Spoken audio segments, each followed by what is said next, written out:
Jai Sadgurudev. To begin with, I bow down to the lotus feet of Sadguru with prayers. वंदो मैं वह परम गुरु जिन यह ज्ञान पसार देव सदा फल आदि में जिन यह शब्द उचार माया लोक चुड़ाय कर चेतन लोक निवास सद्गुरुता को जानिए भक्ति मुक्ति देहि पास. A very good morning to all of you. I welcome you all to yet another Sunday Satsang organized by North America Institute of Vyangam Yoga. My name is Amit Talekar and I have joined this session from North Carolina. I'll be your host for this session. As we know, being on a spiritual path can be challenging, and the path meet with many obstacles, questions, concerns, and doubts may arise at any time. We sometimes feel stuck or just spinning on our wheels, in need of some external insight or inspiration. Or perhaps we just wish to share our spiritual story with others. Satsang provides the opportunity and support to clarify all our doubts. The word satsang is made up of two words, sat meaning the truth and sang which means together. A satsang therefore is gathering together to seek the truth. I am glad that you all are joining today, looking forward to know more on today's topic. Throughout the week, we are busy fulfilling our materialistic needs. So, so next hour, let's focus on the main purpose of life via this medium of satsang. In today's satsang, we are going to continue on the topic of inner and consciousness, and we are going to know more about who we are as a consciousness. So let's start today's session with the Swagat Gan. Swagat Gan is the welcome song through which we welcome Eternal Master Nityanadi Sadguru and ask for the divine experience. I request Devji to start this session with Swagat Gan. Over to you, Devji.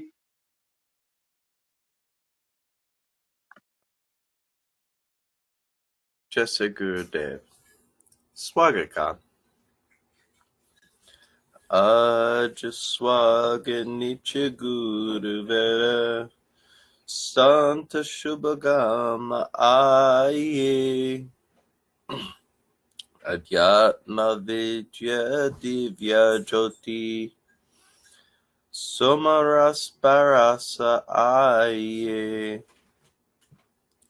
Dosha Duraguna Durakarake Shuddha Hansa Benaye Veda Kama Gati Jnana Karajana Shakti Dvara Hataye Kule Dvara Shabda Sagar Bhakta Jana Hawaye Jana Sadafala Vishva Shikshak Shana Ana Bacha Aye Ajaswaga Nitya Guru Vera Santa Shubhagama Aye. Thank you. Thank you, Devji, for starting the session with Swagat Gan. Our next prayer is Mangal Gan. Through Mangal Gan, we pray for equality, harmony, love, and compassion for everyone in this universe. I would again request Devji to recite this beautiful composition.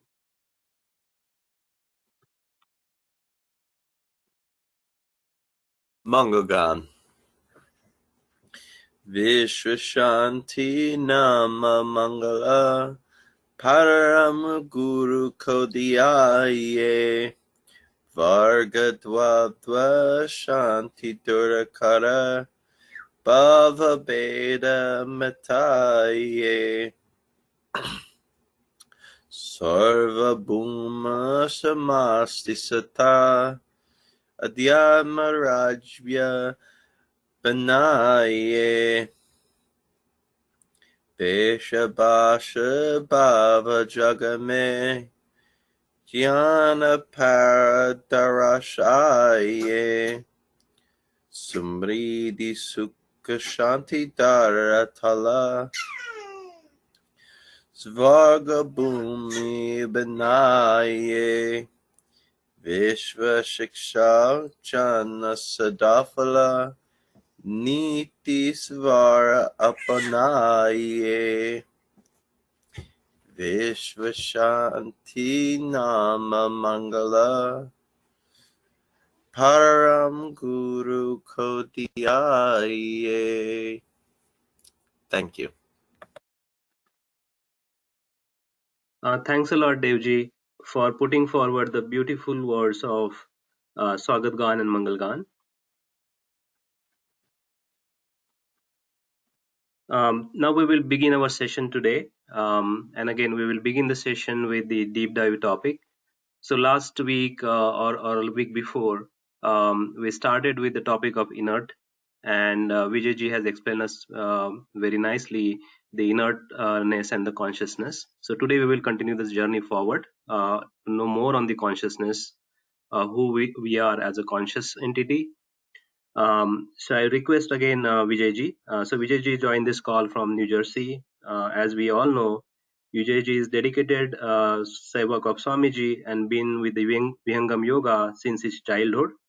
So I welcome you, Vijayji, and hand it over to you to let us know on more details about consciousness. Over to you, Vijayji. Thank you, Amitji. Jai Sadgudev, everyone. Yeah, Amitji, you may give me the presenter, right?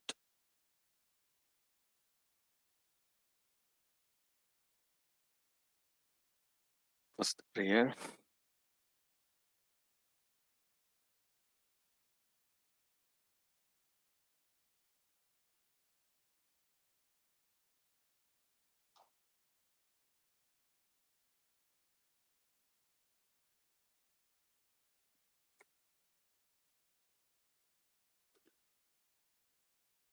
बोलिए सदगुरुदेव की जय।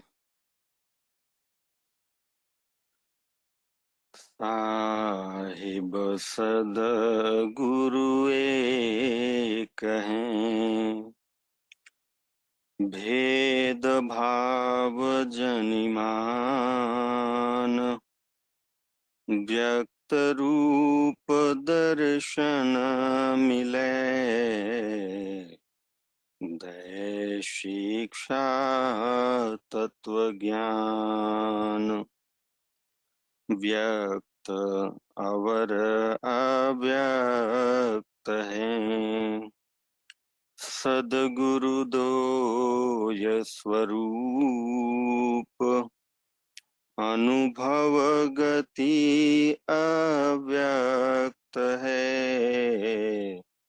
अंतर शब्द अनूप, अंडमंडलाकार है,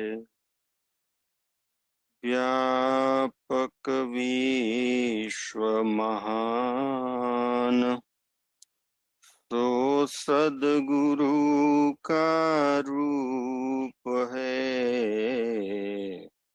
अनुभव में पहचान।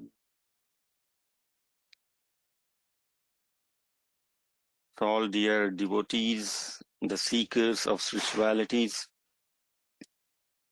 we are here in the deep dive session where we discuss deeply about the subject that we touch upon. The subject for discussion today is Jad and Chetan. Jad means inert and Chetan means conscious. So before we dive into these topics, let's try to understand how we perceive a term called conscious. This is an English word called conscious. In day-to-day life, when we speak about conscious, mostly we relate it to something being very alert about or aware about. What else? I mean, are you conscious about thing? We say that, are you really keeping this in your view when you speak about certain thing? Are you conscious about your behavior? Are you conscious about your words? So the word conscious is used in day-to-day life more related to the state of your mind. So in general, it is more related to how aware you are about anything. When you're aware about your behavior, you say, yeah, I'm conscious about how I'm behaving. When you're aware about your words, your speech, you say, yes, I am conscious about what I'm speaking. Anybody asks, are you conscious about how your feet is moving? You say, oh, I didn't notice. Maybe habitually my leg was shaking or my hand was moving a lot, but I was not conscious about it. So this term, conscious, is in general understood as awareness. But the word conscious, which qualifies the entities, we are mostly talking about a form of consciousness. So when we say conscious entities, here it is not about characteristics, it's not about attribute, it's not about a state, it's about a form of consciousness. So when we say conscious entities, it does not mean that we are talking about an entity who is more alert, more aware. It's not just that. That is just the attribute of a conscious entity. So the word conscious, the English word conscious, is used for an attribute in general. But when we are talking about conscious entity, here we are talking about a kind of form. So there are two kinds of entities when you talk about in terms of how the entity exists like. What is the form of entities that you see with your sensory organs, perceive with your sensory organs? So the form that you can perceive with your senses. Let me increase the font size. Sec.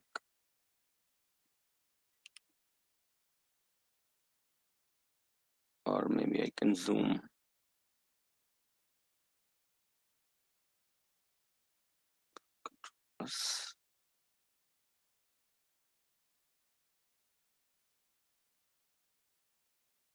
Yeah. So the form that you can perceive with your senses is something which is three-dimensional. In the sense made of prakriti, made of materials. This is what you can perceive. If you talk about any form, okay, how does a certain object look like?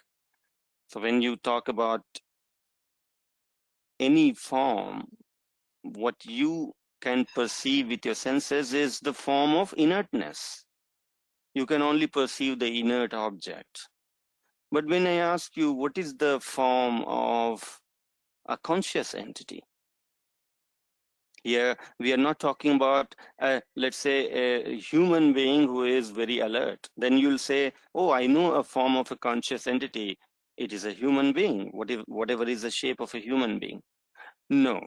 So when we say that, okay, because this guy is conscious, he is very aware, very alert, so the form of consciousness is a human being. Again, here we are talking about the body in which the consciousness is existing. So the form of a body that we are talking about is again the form of inertness that we are talking about. So what you see as a body of a living being is the body of inertness. It's not the body of consciousness. So the body of consciousness, or the conscious entities in its true form, is nothing made of matters. It is made of consciousness. So the conscious entity, the term that we are using in the spiritual domain, when we say this entity is an inert entity and this entity is a conscious entity, when we say it's a conscious entity, here we are not talking about in terms of the attribute that this particular entity is aware or alert. No, when we say this is a conscious entity in the spiritual domain, when we say this, it means by the form it is made of consciousness. When you say any object which is made of gold, how can you call that? You can say it's a golden object, because it's made of gold. So anything made of gold, you say, oh, it's a golden object. It's a golden object. Similarly, any entity which is made of consciousness alone and no matter, we call it a conscious entity. Meaning it's not a materialistic entity, it is not an inert entity, it is not a prakritic entity, it is a conscious entity. So by this term, when we say conscious entity in the spiritual domain or in the discussion today, please understand that we are not talking about the attribute, we are not talking about the general perception about conscious, the word conscious. Rather, when we say conscious entity, we are talking about the entities which are made of consciousness, not made of matter. So the conscious entities that we are going to touch upon today are the entities which are beyond matters, which are not made of matters. For example, when you look at yourself, your body is made of matters, but not you. You are not made of matters. You are the resident of this body. So who are you? You're not the body. You are a conscious entity. You are one of them. There are 4 types of conscious entities. And the reason we need to understand this is because this is very core about us. If we don't explore about another dimension that exists around us and the dimension in which we exist, our existence is in that dimension, and if you're not aware about that, this is where we lead a life of ignorance. This is what is called leading a life of ignorance. What is ignorance? Ignorance is not only about missing to know things, but ignorant life in the spiritual domain is about knowing yourself in contrary to the reality.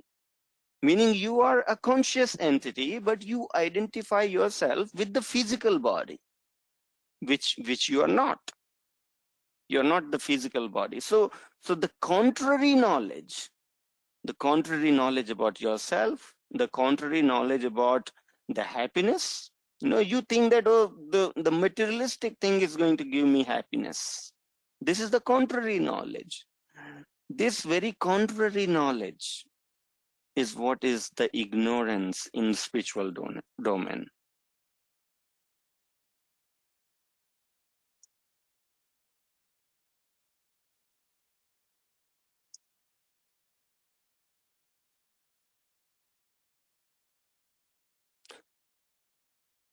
So in spirituality,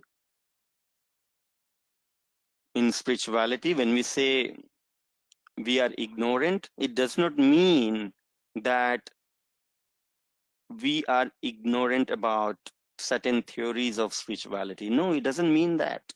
When we say we are ignorant, it simply means that we are knowing opposite of the reality, and we are believing in that. We are living in that. We are living in the deep darkness of ignorance. We think the happiness is here, happiness is east, but the happiness is west. It's like that.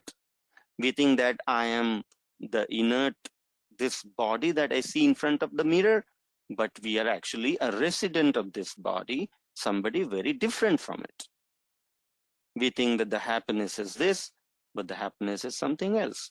We think that our goal of life is this, but actually our goal of life is something else. We think that the final uh, the ultimate happiness lies in something here, but actually the happiness is somewhere else. So this very contrary knowledge, even the kid, who is just born, when we say he is ignorant, we are not saying he is ignorant because he is innocent. Innocent and ignorant in the spiritual domain is two different things. He may be innocent about even the materialistic life.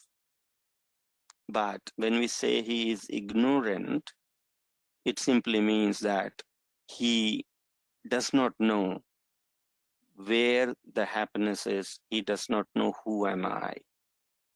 He will identify himself with his body, and he will start looking for happiness in the outer world because he is ignorant. The soul is in ignorance. The soul has lost the supreme knowledge that it has when it was in the experience of Almighty. So when you have lost that grip of knowledge and you have developed the contrary knowledge about yourself and about the happiness, about your pursuit of life, about your goal, when everything has become opposite, this is what is called the ardhadhar. You know, ardhadhar means it's like the downward flow of your life. You know, you're supposed to flow upward. Your consciousness is supposed to go upward, away from the the illusions. But what is happening is we are deepening our illusions by flowing our consciousness downward towards the illusion. So when we say we are ignorant here, it doesn't mean that you do not know about Svarved. It does not mean that. It does not mean that you do not know about what is consciousness, what is inertness. It simply means that right now, the driving factor of your life is very opposite. Even though you do not know about spirituality, but yet, if you look at yourself, how you drive your life, what kind of plan you make for your life, if you look at the dimensions in which you're driving your life, you'll find it's very, very opposite to what you're supposed to do.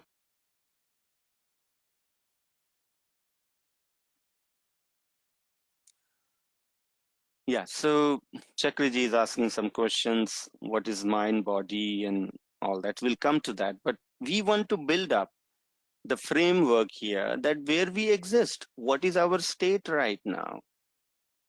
We for example, if you talk about Chakriji, let's say, has some physical issues. For example, let's say I had leg problem last week. I wasn't able to run, and and it's definitely a big problem, because if I don't run, I will develop further disease in my life, and it's very important for me to resolve that.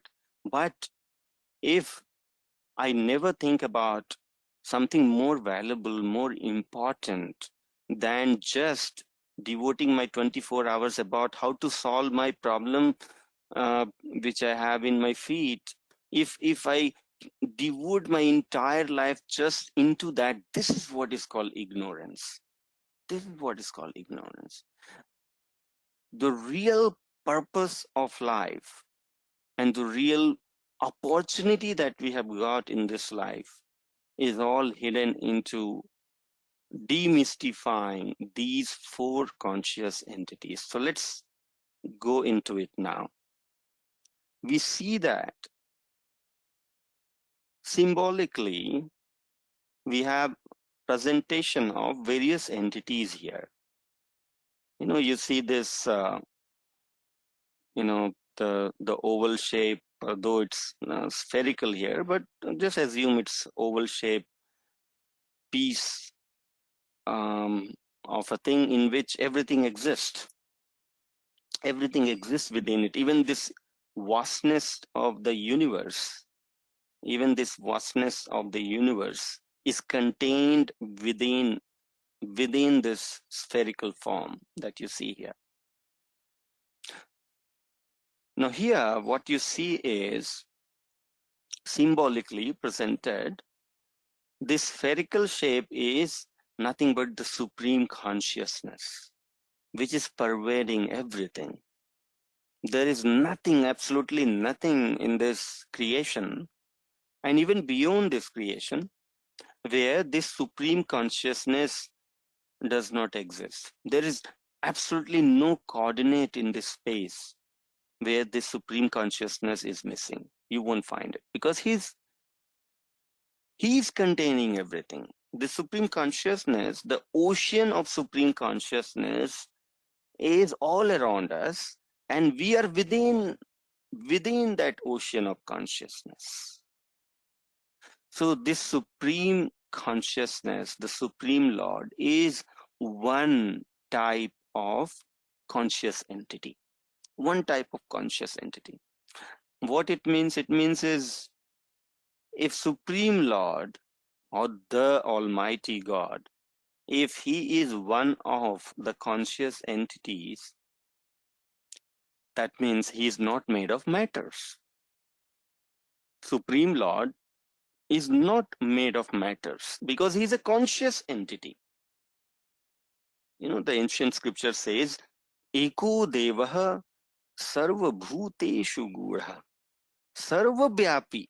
He is, Sarva Vyapi means he's like omnipresent, because he's that vast, Sarva Vyapi, Sarva Bhutantaratma. He's even within the soul, within every living being, and he's also within each coordinate of this whole creation.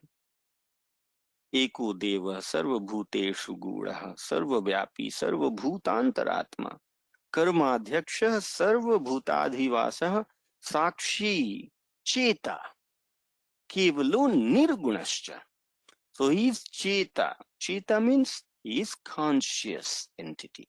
He is Chetan entity.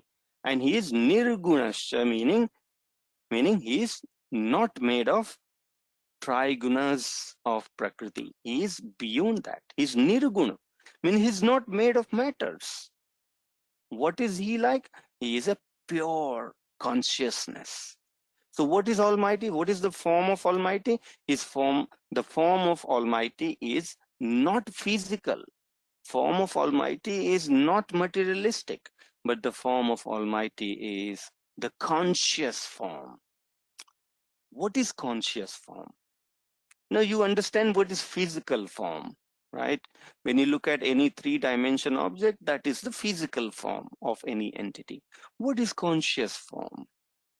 So when we say conscious form, it simply means it has no three-dimension of the physicality, but it has the conscious light. Just like the light, when a place is surrounded by the light, when you see that, okay, the whole space in which you are seated right now, it is brightened with the light, right? So the light is everywhere. So what is the form of light? Well, the light is everywhere. If you break the walls, then the light will spread further as far as it can go. So it can take any shape. But what is the form of the light? Well, light is the brightness. Light is the brightness. Dimension is brightness. Similarly, the dimension of consciousness or the conscious entity, what is the dimension of conscious entity?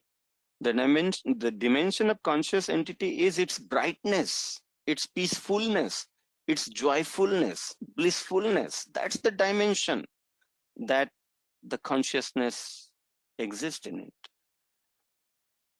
So the form of consciousness is a conscious form. The degree of consciousness is what. But in analogy, when you perceive, you perceive any conscious entity in the meditation, you perceive it as the bright light. You perceive it as a white light, white bright light. But that white light is different white than the white color that you see, because that white brightness of the consciousness that you perceive about any conscious entity is also with the abundance of peace, with a different feel of happiness. So it doesn't come alone. It doesn't just come with the form of a light, but with the light comes a different sensations within you. So the consciousness or the conscious form that we are talking about here is not a three-dimensional physical boundaries that can define that this is the form of consciousness. But just like you cannot bind a light can spread all over. Similarly, the consciousness, the conscious entity, what is the boundary of it? The boundary of it is the limit up to which the consciousness is spread. So what is the form of a soul? The form of a soul is very tiny, but it can spread its consciousness just like a light beam can come out of a torch light. What is the form of a torch light? The form of a torch light is limited to where the entire system can be contained. But when the light will spread out of it, we should not confuse that, oh, the torch itself is that much big. We do not perceive like that. So when you spread the light, that is not the form of that entity. Similarly, when you spread your consciousness from your true form, which is a piece of consciousness, you spread your consciousness into something else also. It doesn't mean that you become that. You are different from where you spread your consciousness to. So what is consciousness? So consciousness is a beam of light that comes out of a conscious entity. Just like the torch light can emit lights. It doesn't mean that the light itself is the torch. It does not mean that. Light is coming out of a torch light. It's coming out of a torch. Torch is a different thing, and the light that comes out of it is its attribute. It's one of the thing that is part of it. So every conscious entity has the consciousness as its attributes. So when we are talking about the supreme conscious entity called the Almighty is the infinite consciousness, and he does not spread his consciousness, but rather by his form itself, he is so vast. He does not have to spread his consciousness anywhere. Rather, by his existence, he is already there. If you look at this universe, the Almighty is even bigger than that.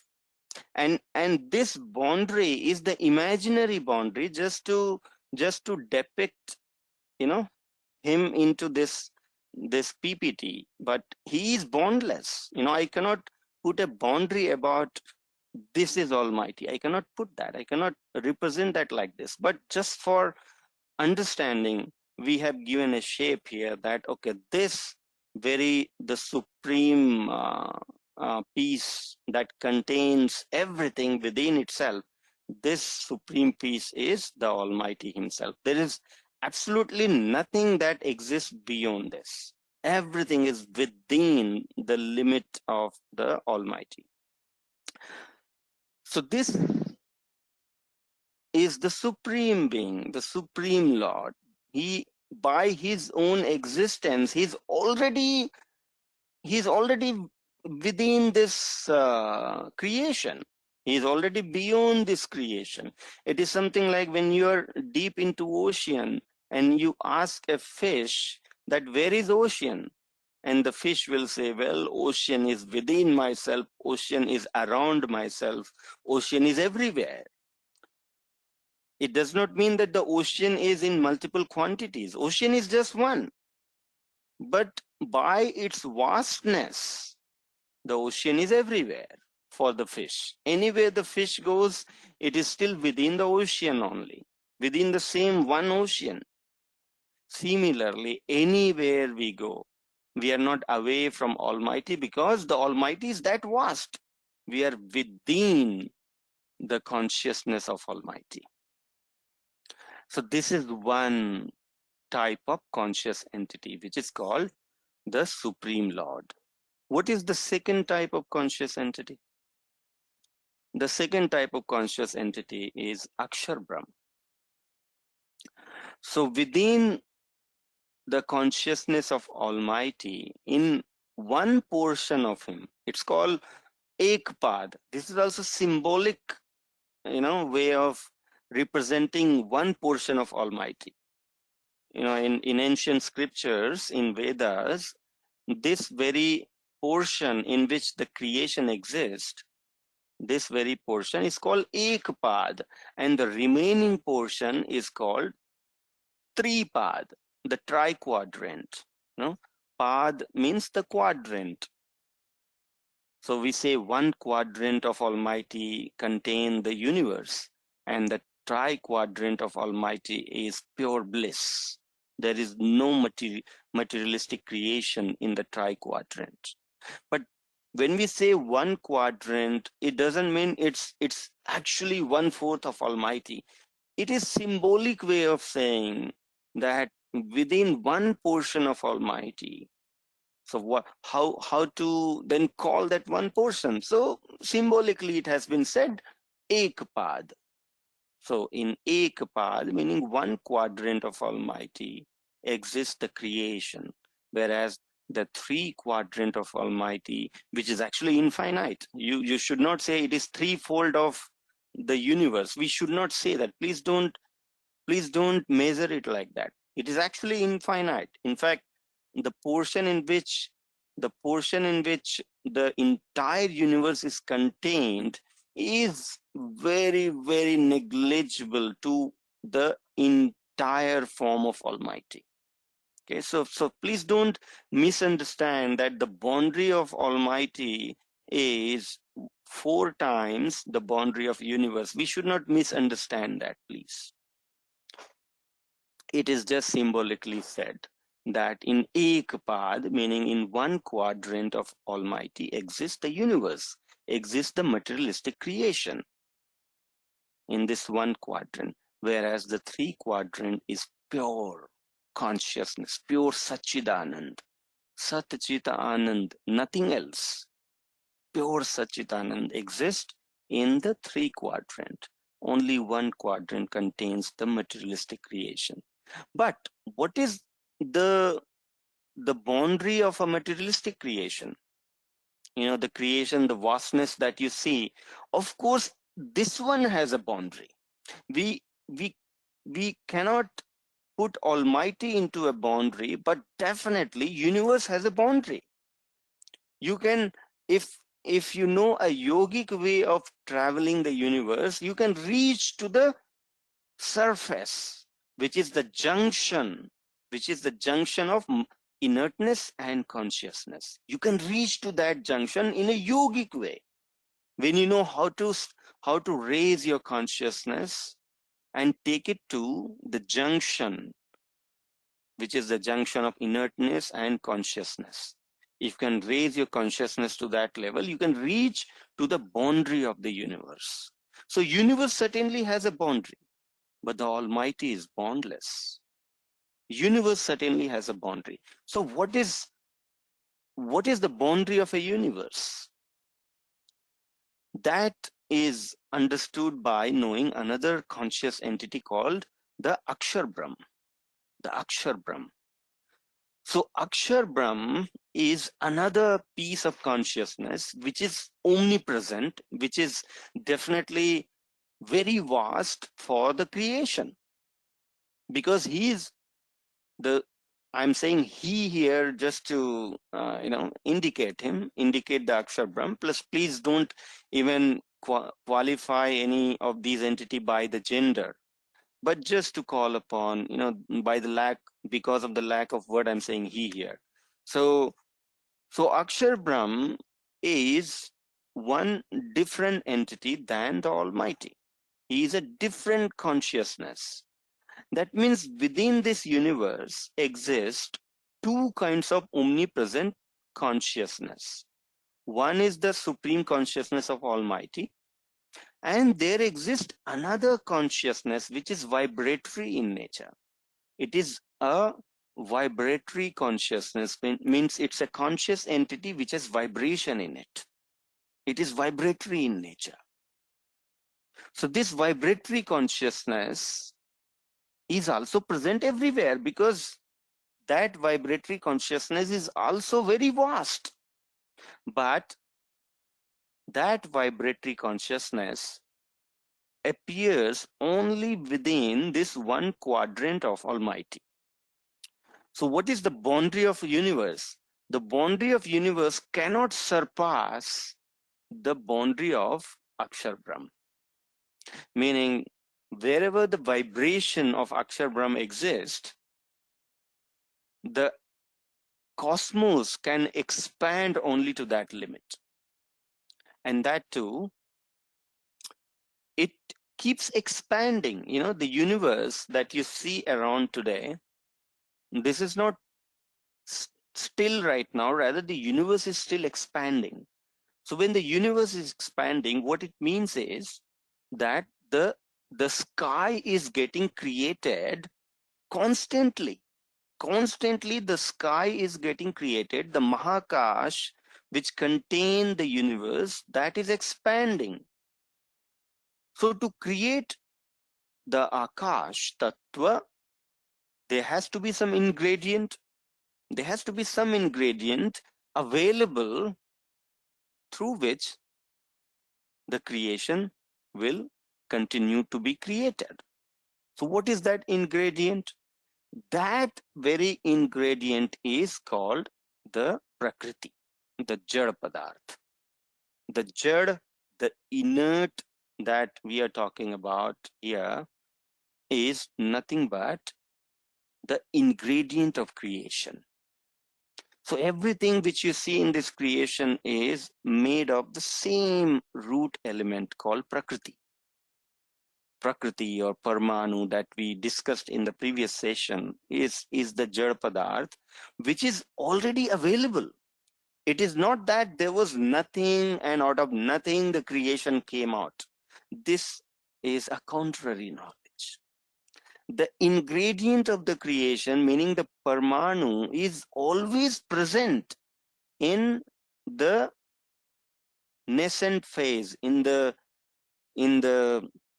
what to say, in the mool avastha, in the in the cosmic egg form, the Prakriti, the Parmanu, the atoms are always present in its equilibrium, where there is no reactions, there is no vibration of Akshar Brahm.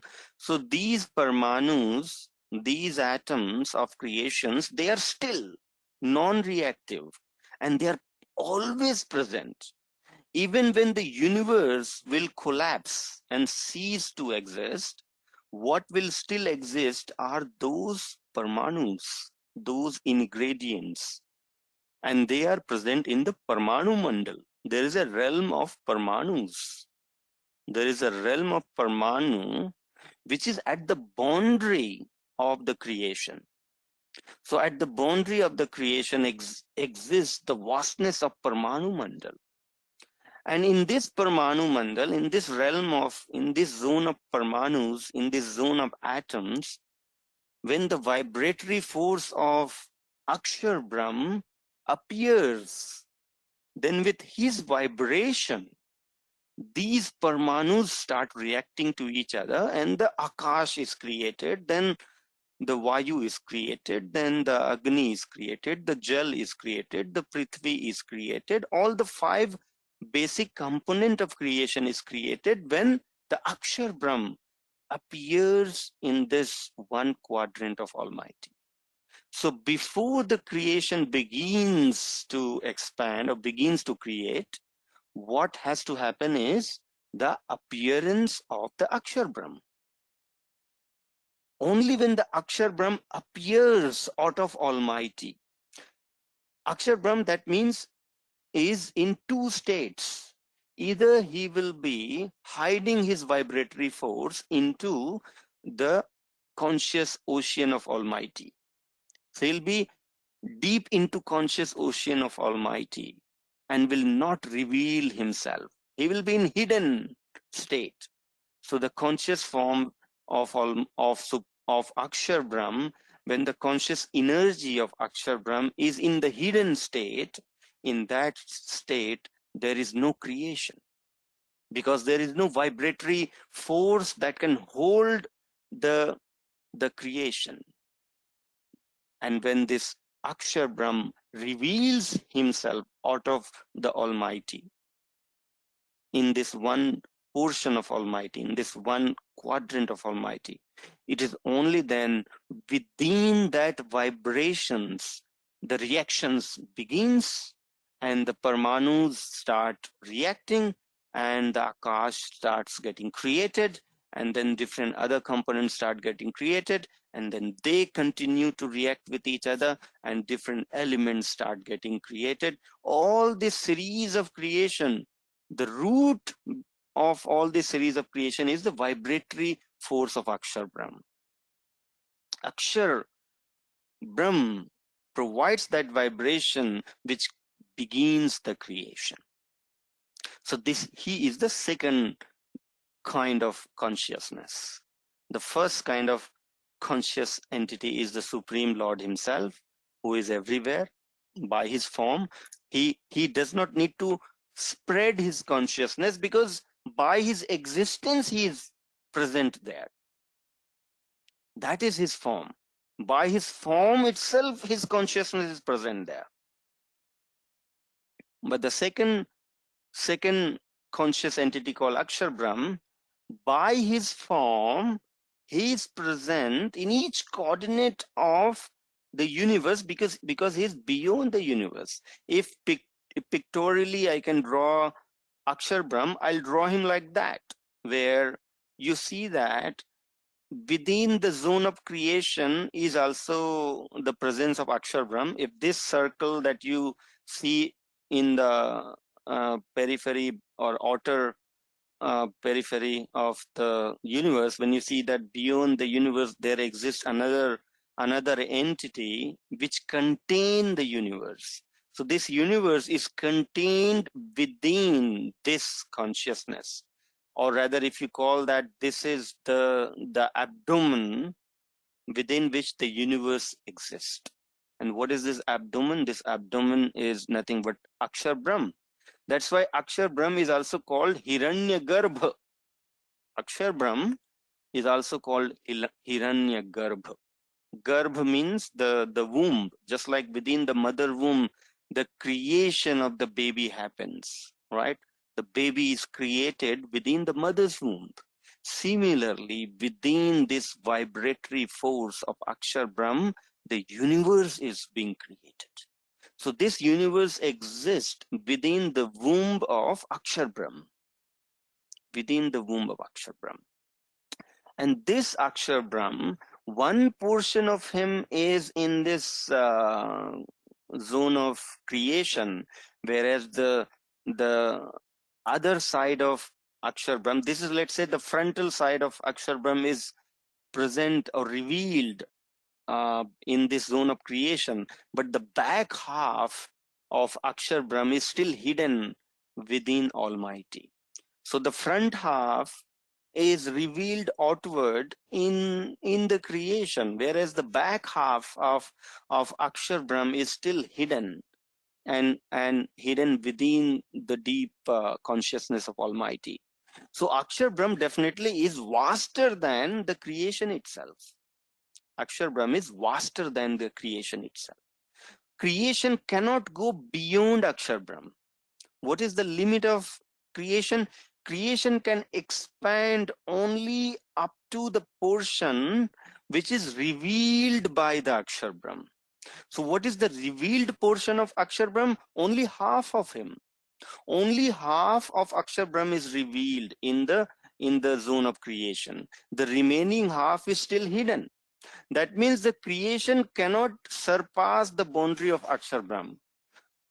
Whatever the portion of Akshar Brahm is revealed, only that much has revealed the vibrations in that arena, and the universe is limited or constrained within it, within the vibrations of Akshar Brahm. So Akshar Brahm contains the universe. Akshar Brahm reveals only within the one quadrant of Almighty. That's why universe cannot go beyond one quadrant of Almighty. It has to be contained within Ekapad creation, Ekapad Srishti. Srishti means creation. So Almighty has got Ekapad Srishti and Tripad Amrit, meaning Almighty has got one quadrant of creation and three quadrant beyond creation, which is pure bliss. And within this one quadrant of creation, basically creation is contained within Akshar Brahm. So this is the second type of conscious entity called the Akshar Brahm. And there exists another conscious entity called Sadguru. So Sadguru is again another supreme conscious entity. When we are talking about Sadguru, here we are not talking. So before we talk about Sadguru, let's talk about the fourth type of conscious entity called soul. Souls is only plural here, right? Everything else is singular. Everything else is singular. The Almighty is singular. The Akshar Brahm is singular. Sadguru is singular. But souls are plural in nature. Meaning there is not just one soul, but each one of us are individual soul. Each one of us are different soul. The constituents of each one of us is same. That's why by our inner quality, we are one and the same, but by our existence, we are different. You exist differently than I exist, meaning your existence is separate than my existence. That's why you see that the souls are pictorially drawn here, isolated to each other. So each one of these drawing that you see here, the little circles, are individual souls. These are individual souls. Now these individual souls are here in tri-quadrant of Almighty, whereas the same individual soul also fall into this creation. Here also there are infinite number of souls. Here also there are infinite number of souls. So infinite number of souls are in the state of ignorance. infinite number of souls are ignorant today. They don't know who they are. They don't know where they have fallen from.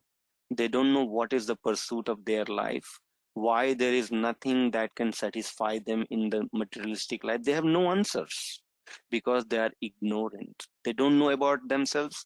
They don't know about Almighty. They don't know about any consciousness. So we all who are fallen into this creation are ignorant beings. Even though in theory, today we know that you are a conscious entity, you are a soul, you're different from body, you're different from mind, you're different from Almighty. In theory, it does not mean that we are not ignorant. We are ignorant because still our driving factor of life or our perception of life is very physical in nature, because we are still in the ignorant state. So that's why it is called that the souls are many, but the soul are exist in two states. Souls are existing only in two states.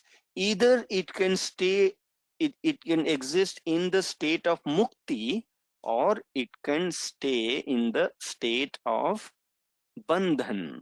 So either it is liberated or it is in bondage. Either it is enlightened or it is ignorant. There are two poles of existence. One pole is the pole of ignorance, and the other pole is the pole of enlightenment. So the soul can exist in either of these poles, either in the state of ignorance or in the state of enlightenment. Even in the transient phase, you continue to exist in the state of ignorance. When the enlightenment happens only at the end, of the journey. It happens in a fraction of moment. Pal mein alakh lakhave santo soi Sadguru kahave. That is what makes Sadguru great. That suddenly the state of a soul in the journey of meditation is transformed from the state of ignorance to the state of enlightenment. And that transformation, that transition happens suddenly. You cannot even quantify it. Within the blink of your eyes, you will be transformed. But until you reach to that surface where the transformation happens, your journey to that surface may be quantified with, you can understand, I started from so and so date, and I continued doing my seva, my sadhana, my satsang. I have been taking darshan of Sadguru. I have been visiting temples and ashrams and performing all my selfless service. All this you can quantify, you can look upon, you can introspect, all that, but they are all contained with the ignorant soul. As long as you are ignorant, you are all in this transition. But when you are enlightened, that enlightenment you cannot even measure. When did it happened in how much time? You cannot measure it, because it will happen suddenly. And that sudden transformation, who does that? Who has that ability to suddenly take you away from the trigunas of Prakriti, even though you're contained within the Prakriti, even though while you are in this one quadrant, while you're in this body, the physical body, where right now you are sensing your body, you're influenced by the body and its attributes in the state of ignorance. Suddenly, even though you'll be living in the body, but you'll be free from the body. Meaning your perception then will directly connect to the supreme consciousness, which is anyway present here also. The way he is present here with all his attribute, Sat Chit Anand, his Sat Chit Anand is present here also, because he is one and the same everywhere. Almighty is not different in this portion and in this portion. Even in Ekpad, even in this one quadrant, Almighty's attribute is the same. just that within the same portion exists the physicality as well. So when your consciousness can detach from physicality and can connect with the supreme consciousness, suddenly you'll be enlightened. Suddenly your state will change from the state of ignorance to the state of enlightenment. So that very detachment from samsara, maya lok chodaya kar, चेतन लोक निवास, Sadguru tako janiye bhakti mukti jahi paas. Suddenly he will free you from Maya. Suddenly you'll have no influence of Maya. You'll be elevated away from it, lifted away from it. You'll be connected to the supreme bliss that exists right here at the coordinate in which you exist right now. So that very transformation is performed by another entity called Sadguru. So what is Sadguru? Is Sadguru one of this soul? Is one of this soul Sadguru? You know, all these individual soul that has fallen into creation has taken a living being shape. It has been taken a shape of any living being. So just like these souls, some of these souls have taken shape of a human being right now. Is Sadguru one of them? No. The Sadguru, the conscious Sadguru, which is the fourth kind of consciousness, the conscious Sadguru, the fourth kind of consciousness that we are talking about here, that Sadguru entity is again very vast. अंड मंडलाकार है, व्यापक विश्व महान, सो सदगुरु का रूप है, अनुभव में पहचान. That Sadguru that we are talking about, his consciousness is running in this one quadrant of creation as well as in three quadrant of creation. So this representation of a reigning form of consciousness is of Sadguru. But please don't pictorially take it as it is. This is just a pictorial presentation of these entities. Sadguru is not in its reigning form, but actually Sadguru is equally blissful, equally peaceful, just like Almighty himself. In fact, when a soul experiences Sadguru and when the soul experiences Almighty, the experience is just the same. You cannot differentiate that the entity that I'm experiencing right now was Sadguru and the entity that I started to experience now is Almighty. You cannot find the difference. The reason being, the Sadguru also carries the same Sat Chit Anand quality always within himself, because he is never separate from the Almighty.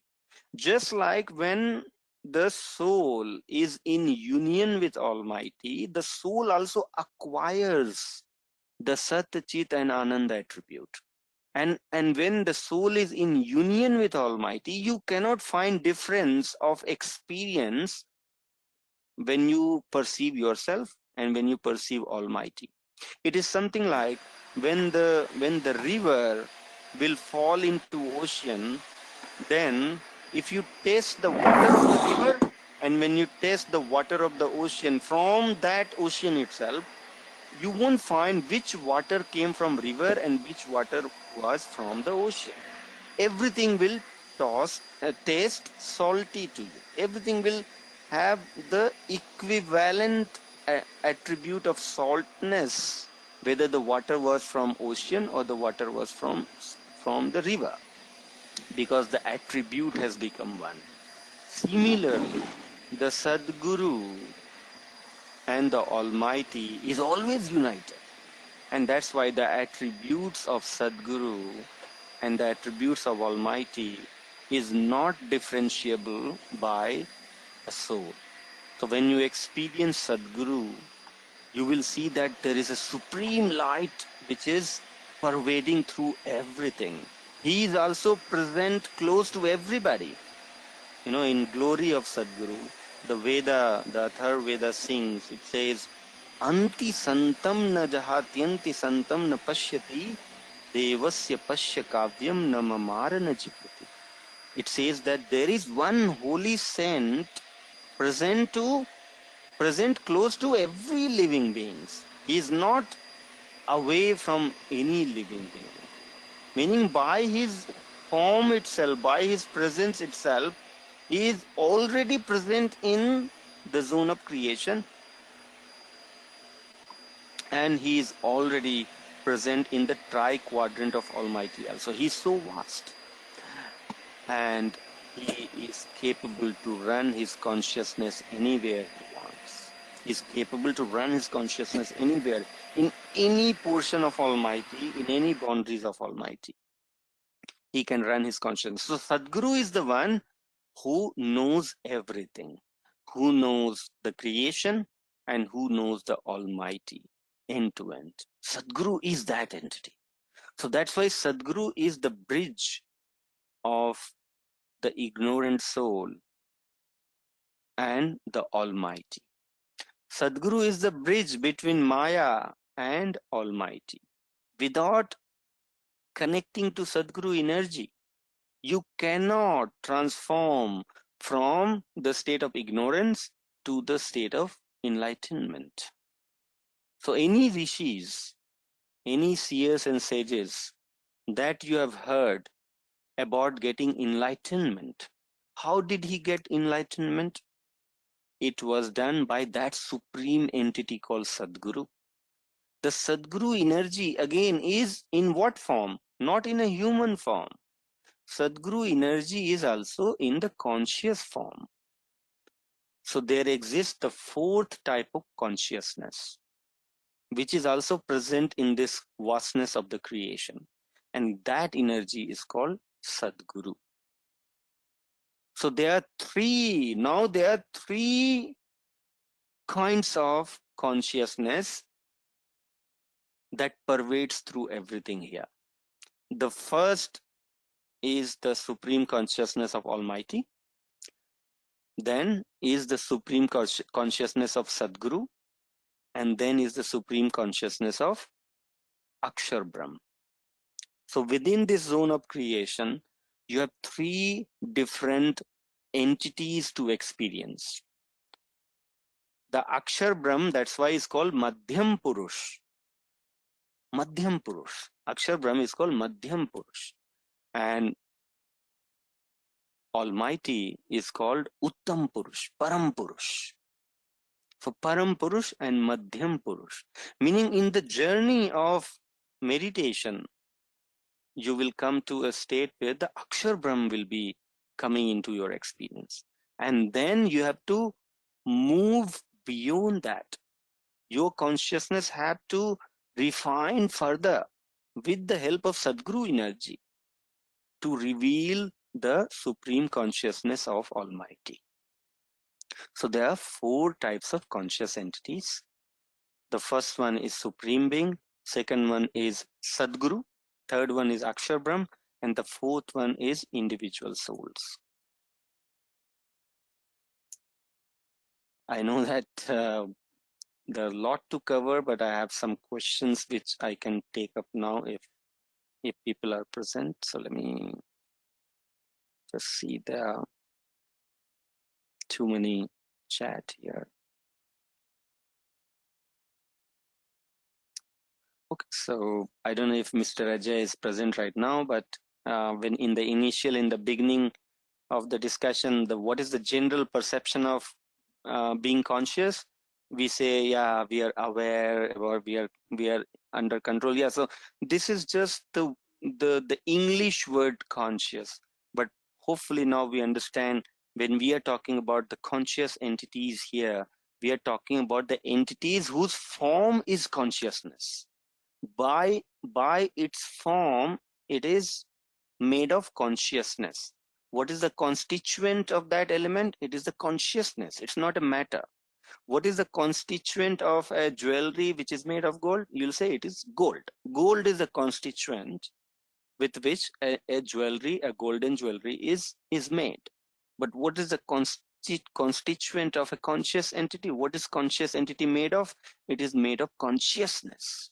So here when we say a conscious entity, for example, when we say soul is a conscious entity, here it doesn't mean that I'm saying that the soul is somebody who is alert or who is aware. No, I'm saying soul is a conscious entity, meaning soul is not made of materialistic element. Soul is a piece of a bundle of consciousness. Soul is made of conscious light. So what is consciousness? Consciousness in general, you can perceive it as a light, just for our understanding's sake. What is consciousness? Consciousness is a light. How can we understand the presence of that light which you cannot see with your eyes? How can you perceive the presence of a consciousness? That is where Sadhguru defines Ichha, Jnana, Priyatna hai Chinha Sachetana Jaan.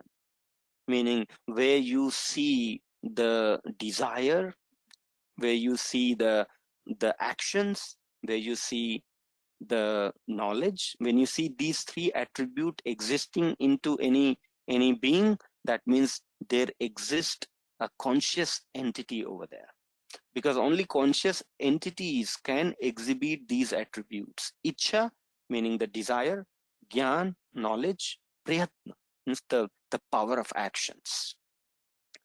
So yes, the when we say conscious entity, we are talking about different thing. And in English, when we say conscious, that simply symbolizes the attribute of a conscious entity. Only the conscious entities can exhibit this attribute of being careful or being watchful or being aware. Who can be aware? Can your body be aware? Your body cannot be aware. Only the soul within the body can show this awareness, because awareness is nothing but the attribute of consciousness. So when we say in English term, are you conscious about a thing? Here we are saying, you being a conscious entity, are you aware about certain thing? Yeah. So that's there are two different things. Now Chakriji asks, what is mind, body, and soul? Does BOI have this concept? Yes. So mind and body and soul are three different things. Soul, as we understood, is a conscious entity. Body is the inert entity, and the mind is neither inert nor conscious. Mind is, or man, is a separate entity. That means your body is created by the five basic elements, by the Prakriti, but mind is not made by Prakriti. Your man is not made by Prakriti. What is man made of? Man is made of agantuk chetan tattva, meaning it is neither conscious, its constituent is something between the inertness and consciousness. So there is kind of third state, of formness. If you say, there is a form of consciousness, there is a form of inertness, then the mind is neither left or right. Mind or man is between the two. It has the form of agantuk chetan swarup, so it is different. It is adapter between the consciousness and the inertness, and it is between the two. How can you understand that? You can understand that by its behavior, that mind can behave like inert object and mind can behave like a conscious object, both, because it is between the two. So it contains the ability to hold the attributes of both. So mind or man can hold the consciousness within itself and can behave like conscious entity. And mind can lose the consciousness and can behave like a dead inert entity. What is the attribute of a dead inert entity? It will be actionless. It cannot act unless there is any consciousness which drives the actions with it. So your body cannot act by itself unless there is a soul inside it to make it functional. Similarly, the mind is between the inertness and consciousness. Without the consciousness, this also becomes like body, where it will become functionless. It cannot act on its own.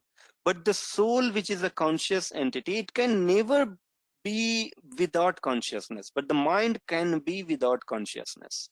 Mind can stay without consciousness and mind can stay with consciousness, because it is not a conscious entity by itself. But the soul is conscious entity by itself. Soul can never exist without consciousness, because the form, by form, it is conscious. Okay, so mind is different, body is different, soul is different. Now, when we are alive, we are in Prakriti. When we die, then in which quadrant are we in? Okay, yes. So within this creation exists all our cycle of life and death. You are still within this one quadrant only. Within this creation exist all different 84 lakhs of incarnations. And that too, 84 lakhs are a symbol of the number of incarnations that exist. 84 lakhs are just a symbolic number. Actually, there are infinite types of species in this creation. Sadgurudev has revealed this secret in Swarved. Sadgurudev says, 84 lakh is also one imagination. It is just a symbolic number. When we say 84 lakh, 84 lakhs of incarnations in Santvani, in the speech of a saint, you hear 84 lakhs for representing all different species that exist. So all different species that exist, we symbolically say that all these 84 lakhs of incarnations are within this creation. But actually there are infinite types of incarnations. But all those infinite types of incarnations are still within this creation. So when you move from one body to another body, you're of course within the creation. When you're in the transition, meaning you came out of one body, but you have not entered into another body, where do you stay in that at that point of time? You stay in the space of this creation, in the antariksh, in the space of this creation, with the subtle body, with the sukshma deha. So you have lost your sthul deha, but you still contain your subtle body, in which the man is also part of it. There are 19 elements which are part of it, and we are going to touch upon that in the future sessions. You know, if you look at the slides, I'll just show you the glimpse of these slides. Here we are going to touch upon then all different deha. You know, will understand what is Hansa Deha, what is Kaivalya Deha, how we then acquire the Mahakaran Deha, how we then fall into the zone of creation and acquire Karan Deha, then how do we get the Sukshma Deha, which have 19 elements, and then how we come out as the Sthul Deha. We are definitely going to talk about all that in the future sessions. From liberation to bondage, you know, all these cycles we are going to touch upon in the future sessions. But today we just wanted to understand that when we talk about conscious entities, we are not saying that the entity which is aware of a thing, but when we say conscious entity, it has the constituent of the form of that entity itself is consciousness. It's not made of matter. It is a piece of consciousness. That's what is the conscious entities. And what is that consciousness? It's a light. So it's a piece of light. What is soul? Soul is a piece of light. What is Sadguru? Sadguru is an abundant piece of light. What is Akshar Brahm? Akshar Brahm is again an abundant piece of light. What is Almighty? Almighty is the infinite piece of light. Yeah, it's like that. Vijayji, one quick question, if you don't mind. Yeah, please. Yes. So that means if I am enlightened, means anybody is enlightened, so that enlightened person can also reincarnate, or he see his reincarnation as birth and death happening, and he is experiencing, or he is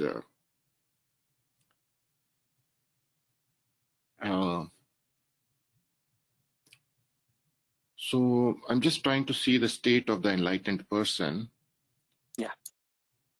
because he's seeing the death and birth happening in front of him, and he sees here this is normal.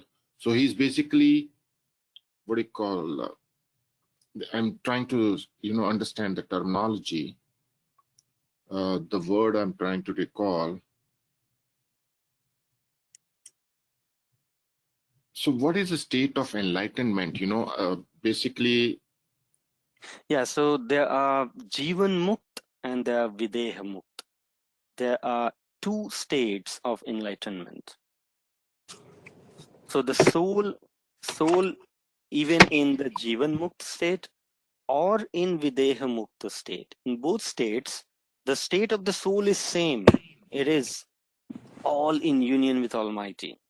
But when it is still holding the body, the physical body with it, then it's called the Jivan Mukta state, meaning you are in the state of enlightenment, but you are still within the body, you have not left the body. And that's why Swamiji says that the first stage of enlightenment is Jivan Mukt, and then the next stage is Videha Mukt. If anybody thinks that one day I die unenlightened, then after death I'll become enlightened, that is a false knowledge. If you're not enlightened while you're living in the body, how can you be enlightened when you die? Because you have to acquire that knowledge, that transformation through this human body. That is why this human body is rare. So Jivan Mukt state is first, and then comes the state of Videha Mukt, meaning the state of enlightenment without the body. So when we are in the body and enlightened, where are we? We are in one quadrant. We are still in one quadrant because we are holding the body. But while being in one quadrant, you are equally in the state of bliss and enlightenment as is any soul in the three quadrant of Almighty. There is no difference between the liberated soul and the soul which is within the zone of creation yet enlightened. There is no difference in the state of two.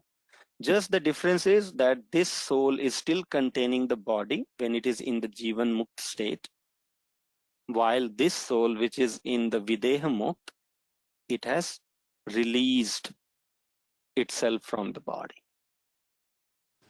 So when you come out of the body by the yoga technique, you basically release yourself from the zone of creation and you move to the three quadrant and you acquire the state of Videha Mukta. But this Videha Mukta yogi, you also become yogi the day you become Videha Mukta, you become complete yogi. This Videha Mukti yogi, once it acquires Videha Mukta state, in that state, when you are, let's say, a individual soul and you are in the Videha Mukta state, you will be completely engrossed into the bliss of Almighty. At that point of time, you will have no impression about the Prakriti and no attractions towards the Prakriti. You will be completely engrossed into Almighty. That's what is the complete bhakti. Yeah. So of course, you'll have not even a desire to float around in the Prakriti. You won't have that desire. You won't have, because you'll be completely into Almighty. Then which Videha Mukta floats around the places? Those are the special chosen yogis by the Sadguru. Meaning this Sadguru energy, the Sadguru energy that we spoke about, he chooses some liberated souls and passes on his energy and wisdom to that soul, and then asks that soul to go to the zone of creation. So when this liberated soul with the Sadguru energy within itself comes down to the mortal land, appears in a human form so that he can communicate with the ignorant human being, preaches the technique, and he will disappear. that human form of Sadguru is called Swayamasiddha Sadguru. So there are 4 different types of Sadguru. And this is where then we'll touch upon the subject of Sadguru, which we are going to talk, very later in this series of deep dive sessions. But maybe I can prepone that, and I can touch upon Sadguru topic in the next session itself, so that we understand Sadguru completely when we are talking about Sadguru entity. So there are 2 forms of Sadguru. One is his true conscious form, which we spoke about today. And the other form is the Vyakta form, the human form of Sadguru. So we'll speak about the human form of Sadguru and the conscious form of Sadguru, the 2 form of Sadguru, and 4 different ways by which the Sadguru energy comes down to the mortal land. We'll talk upon that, touch upon that in the next session. Yeah, when Thank we you so much. talk about, sorry, Vijayji, Yeah. Our Ram, Krishna, Yes, Devtas, so they right. are those coming into the creation. They are part of Sadguru's energy they bring, and they are already Yeah, I'm going to talk about that also in the next session. Yeah. enlightened souls. I can see, they can see, observe their life and death happening. They can see this picture. When the death happens, it is very normal to them. Oh, this is happening. They can visualize or observe. Mm-hmm. Things happening. It is Right, so right. beautiful, Vijayji. You have opened one door in me today. It's so beautiful. Thank you, thank you, thank you. Vaheguru. Yeah, right. Yes. Yeah. So we'll anyway touch upon these subjects in the next session. Yeah. Thank you so much. With this, I hand over to Amitji. Thank you all for patience listening. Thank you, Jason. Thank you so much, Vijayji, for explaining us in detail the 4 conscious entities and how they are related, and also taking all these questions from the chat session. So looking at the time, I think we will take one more question if anyone has it, or else we'll move to the last phase of this satsang. Anyone has any question? We'll take one final question. Hi, I'm Nirmala Nerala. I have to share some experience I'm going through. My husband passed away on July 28th. I'm going through a lot of emotions right now. What I witnessed along with my 2 kids is we witnessed him die right in the hospital. He wanted us to be next to him. The soul search we are talking today, I really want to understand more. It's helping me a lot to listen to this conversation today. I still feel he's somewhere. I still want to understand where he is now. Any insight will help. Yeah, sure, Nirmalaji. In fact, there have been cases when people drenched in emotions of losing somebody goes to Sadgurudev and asks this very question, that where is my brother now? Master, please release me from the emotions that has caught me and has made me still in this life. I feel doing nothing now at this point of time. At that point of time, sometimes Sadgurudev has blessed those devotees, and there was one of the Sansmaran where there were 2 brothers who came to Sadgurudev asking this question, where is my third brother now, who died in front of us, and we are not able to come out of that grief. So Sadgurudev takes 2 brothers inside his room and then asks them to meditate. And then Swamiji's start revealing right from the incidents when they they saw his brother passing away.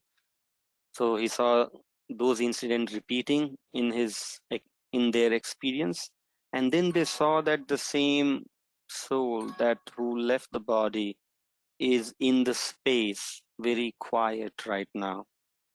Same beam of light that came out of the body is still there in the space, waiting for the next body. And Sadgudev then, speaks further and says, please don't worry that the grief has ended for that soul, after he left the body.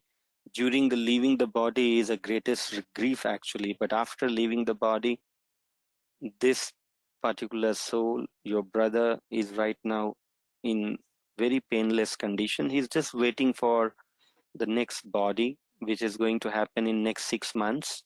So sometimes Swamiji is revealing further that this particular soul will take another these many days, months time to acquire the next body, because it depends on what is the prarabdha which is going to decide the next body for the soul.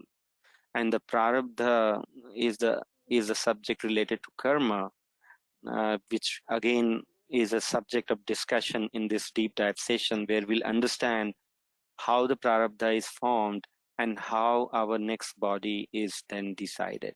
So all this will be definitely part of discussion in the future sessions, where we'll again touch upon these subjects. So at this point, I can say, Nirmala ji, that it is only through the spiritual discussions where we can come out of the grief. Only through the spiritual practices we can come out of grief, because it's the reflection of our attachments that we have developed with the co-passengers. We'll say co-passengers, who has got his destination before us. His destination, within this life was before us.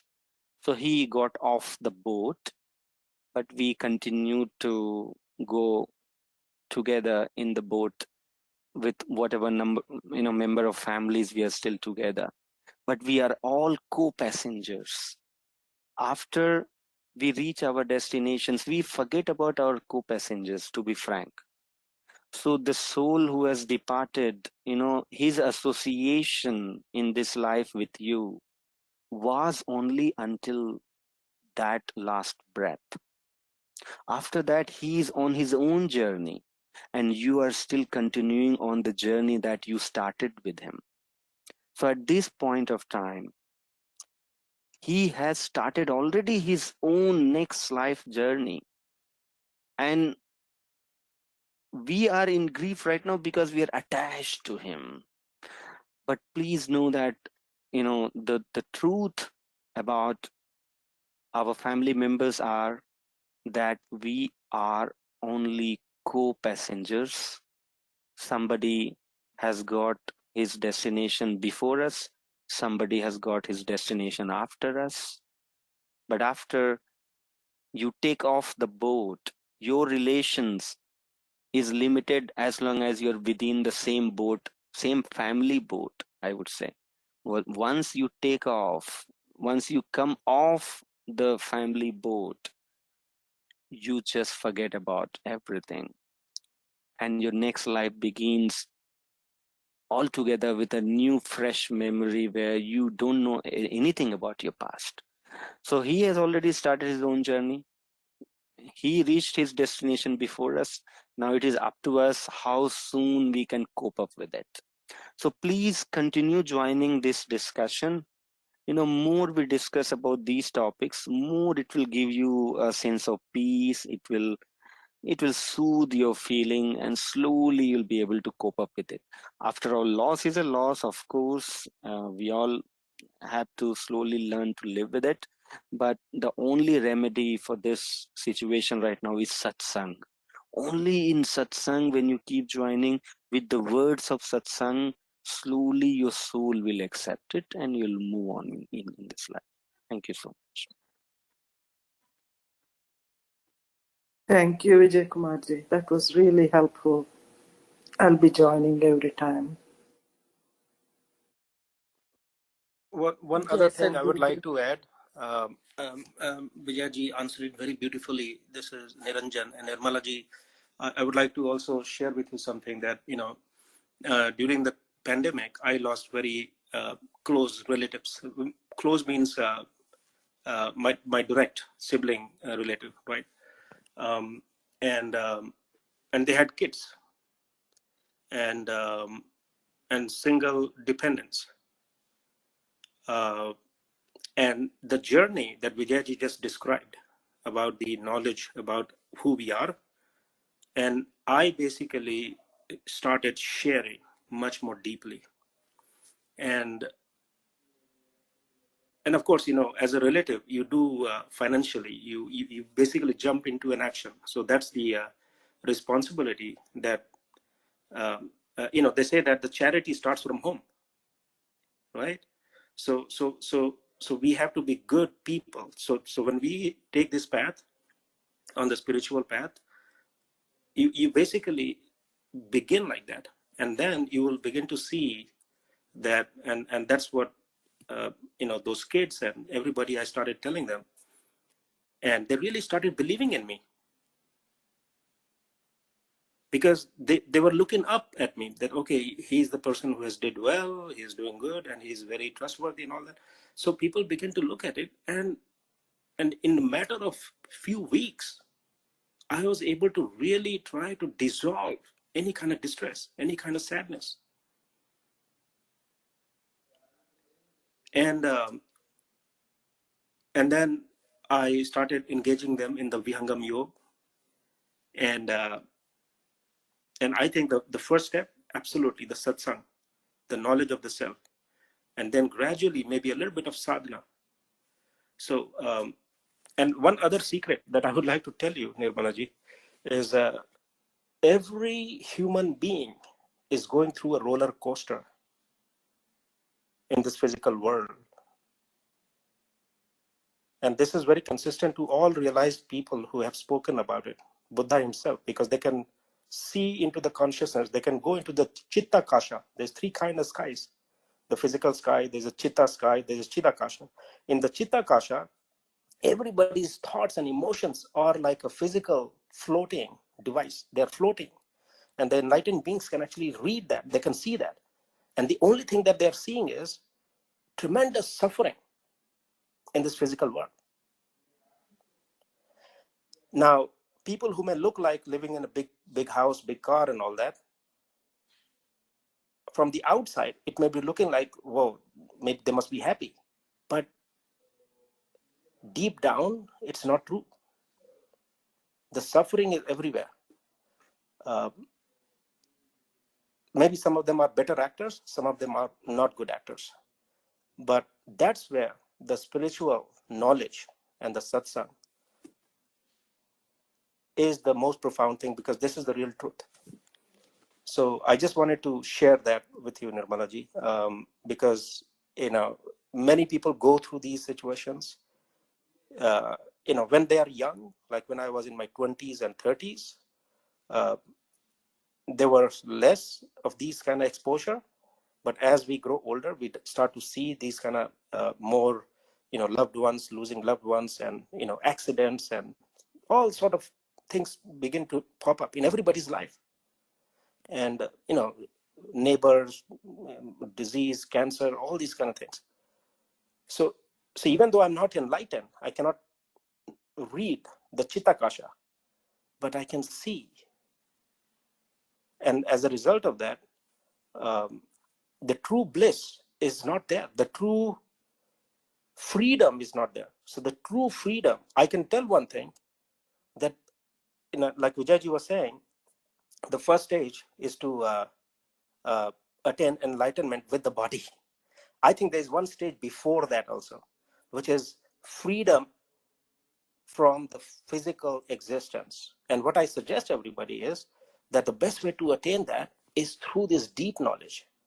And then to live in this physical world, we just use our competence. We just put that to work. And we don't compete with others. Because people who compete, they don't know about their own competence. So then they are basically competing, and they don't know about themselves. They're looking for, validation from outside. So that level of freedom, and then maybe if we do enough sadhana, then we can attain that the second level of the freedom. So I'm just speaking from my personal experience that the suffering is there, and we must not lose touch with our true nature. We respect all the people who we have lost. We pray for their journey in the next realm, and we stay connected with the real self, and I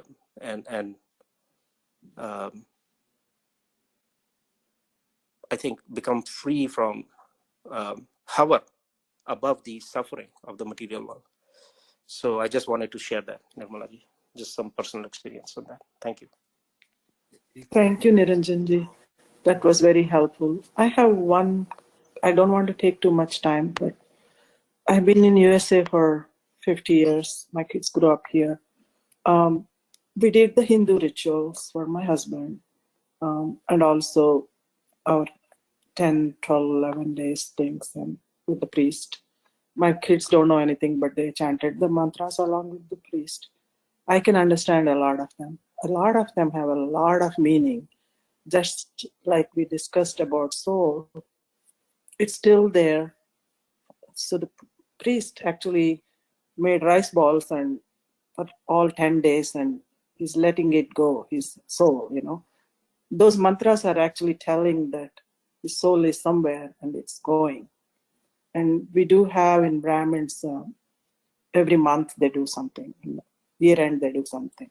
So what I understood, which could be next time discussion, I don't want it a big discussion, is as for Hindu rituals, the soul is traveling, and we do these rituals connected to the soul. I may be wrong, and somebody can clarify that for me. Sure, Nirmalaji. Again, That this way I can actually explain to my kids with my little knowledge. So thank you. sure, Nirmalaji. Again, thanks for asking this question here, and I'm deeply sorry about your loss. But please keep joining these sessions, and definitely these sessions will provide you the opportunity to ask all these questions on this forum. And there's definitely, you will get the answers to your question via this Vyangam Yoga Satsang. So definitely we'll take your questions in the next session. But looking at the time now, I think we will move toward the last phase of this session, where we going to do the ending prayers. But before that, I just want to call out the Warrior of the Week and the Inductees of the Week. So this is the program that Navy has started to promote the Brahma Muhurta meditation for everyone who's interested. So this is a WhatsApp group where everyone does a Brahma Muhurta meditation between 3 a.m. to 5 a.m. and then just put a done message in the WhatsApp group. So those people who has done all 7 days meditation, they are called Warriors of the Week. And those names are Tejinder ji, Surya Alamraju ji, Jaswinder Singh ji, Bhagwati Patel ji, Lalmani ji, Maya ji, Yogesh Shirsagar ji, Rajni ji, and Prachi Shirsagar ji.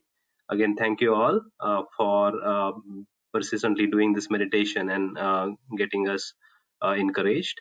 And inductees of the week are those who try to do the meditation for all 7 days but couldn't complete it, couldn't do all 7 days, but their aim is to reach to the warrior of the week. So the inductees of this week are Sanjana ji, Mayuri Krishnan ji, Tanuja ji, Shri Ram Sahu ji, Om Sai Ram ji, Amit ji, Shrirang ji, or Deepti ji.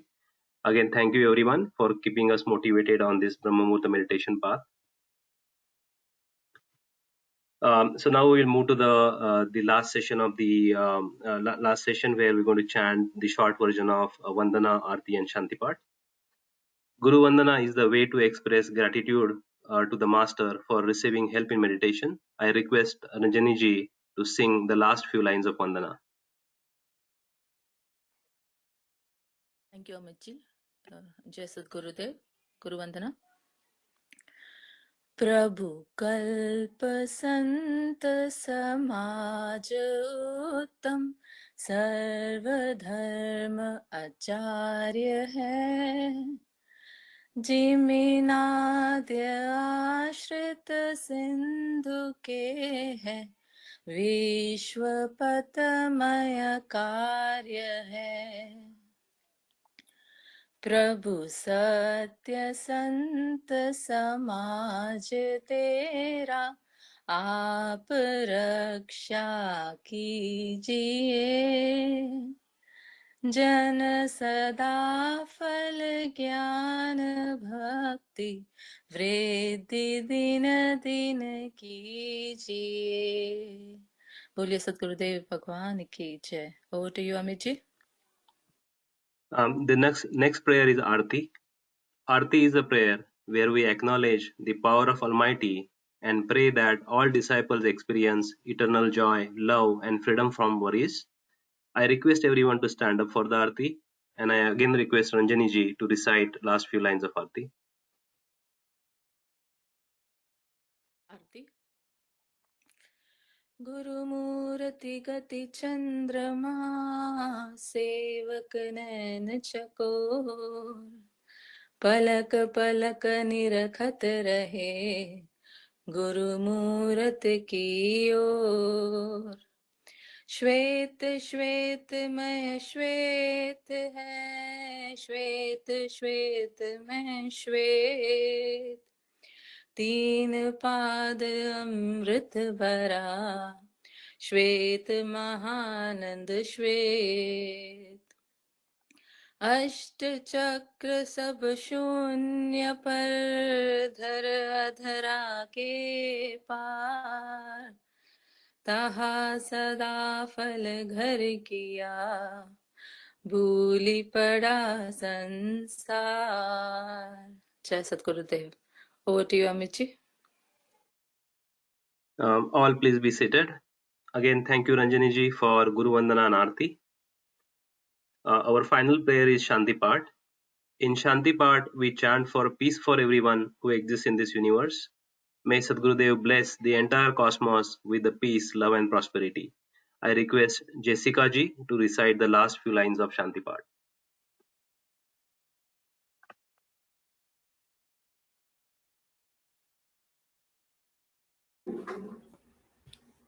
जय श्री गुरुदेव। शांति पाठ। हे प्रभु शांति स्वरूप हो शांति शांति में शांति शांति शांति जन शांति हो पूर्ण शांति में शांति हे प्रभु शांति प्रदान कर Durva Sarva Shanti Deva Sada Phala Shanti Me Shanti Shanti Sukha Shanti. Thank you. Thank you Jessica ji for reciting the Shanti Part. I would like to thank all of you for joining us on this bridge line today.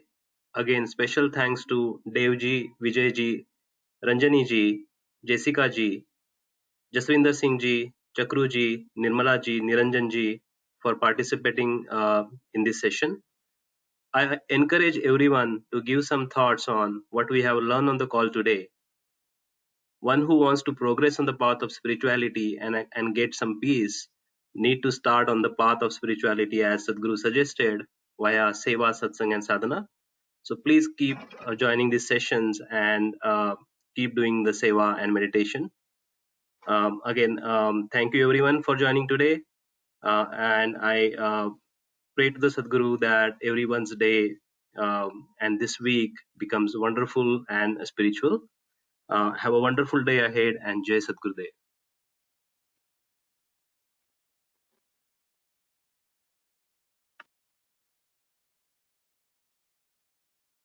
Jai Sadgurudev. Thank you.